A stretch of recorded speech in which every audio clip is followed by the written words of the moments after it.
তাই হকু বিমানবন্দরের ঘটনার পর যখন বসু পরিবারে কার্যত শ্রাদ্ধানুষ্ঠান শুরু হয়েছে, সেদিন সকালেই মহাত্মা গান্ধীর একটি টেলিগ্রাম আসে। তিনি সেখানে লিখেছিলেন সুভাষের কোন রকম শ্রাদ্ধানুষ্ঠান বা লোকসভা থেকে তারা যেন বিরত থাকে। শুধুমাত্র মহাত্মা গান্ধী সেই টেলিগ্রামটাই সারা ভারতবর্ষ তথা সারা বিশ্বের কাছে উদ্দীপনা তৈরি করে দিয়েছিল। সেটাই সারা ভারতবর্ষে মানুষের কাছে আবেগের কারণ হয়ে দাঁড়িয়েছিল। তারপর সারা ভারতবর্ষের মানুষ এই আশা নিয়ে বেঁচেছিলেন যে তাদের নেতাজি বেঁচে আছেন, তিনি ফিরে আসবেন।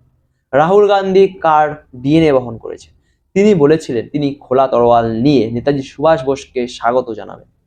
স্বাধীনতার পরেও মহাত্মা গান্ধী বলেছিলেন সুভাষকে আমি যতটা চিনি তার ব্যক্তিত্ব সম্পর্কে আমার ধারণা আছে, তাতে আমার মনে হয় সুভাষ মারা যেতে পারে না। গান্ধীজি বলেছিলেন সুভাষ বেঁচে আছে। সেই রাতেই নেহেরু যখন গান্ধীজির কাছে যান, পরবর্তীকালে গান্ধীজি বলেন সুভাষ আমাদের মনে বেঁচে আছে। যতদিন ভারতবর্ষ থাকবে এই বিতর্ক থাকবে। তাই কার্যত ইতিহাসের বুক থেকে নেতাজি সুভাষচন্দ্রের নাম মুছে ফেলার যে ঘৃণ চক্রান্ত তারা করেছিলেন, তার যোগ্য জবাব দিয়েছেন ভারতের প্রধানমন্ত্রী নরেন্দ্র দামোদর দাস মোদী। তিনি ইন্ডিয়া গেটে সুভাষচন্দ্রের মূর্তি স্থাপনা করেছেন। দিল্লির বুকের উপর দাঁড়িয়ে যেন নেতাজি বলেছেন, আমাকে যদি কেউ অনুপ্রাণিত করতে পারে সেটা ঋষি অরবিন্দের পত্রাবলী, স্বামীজির বিপ্লবী চিন্তাধারা। আমি কারো প্রতিধ্বনি নই, আমি কারো প্রতিচ্ছবি নই।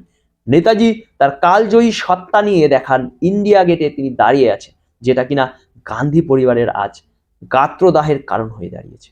তারা সুভাষ চন্দ্র বোসের মৃত্যু দিবসও ঘোষণা করে দিয়েছে।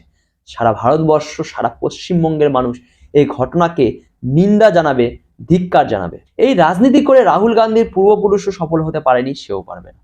নেতাজি ছিলেন, নেতাজি আছেন, নেতাজি থাকবেন।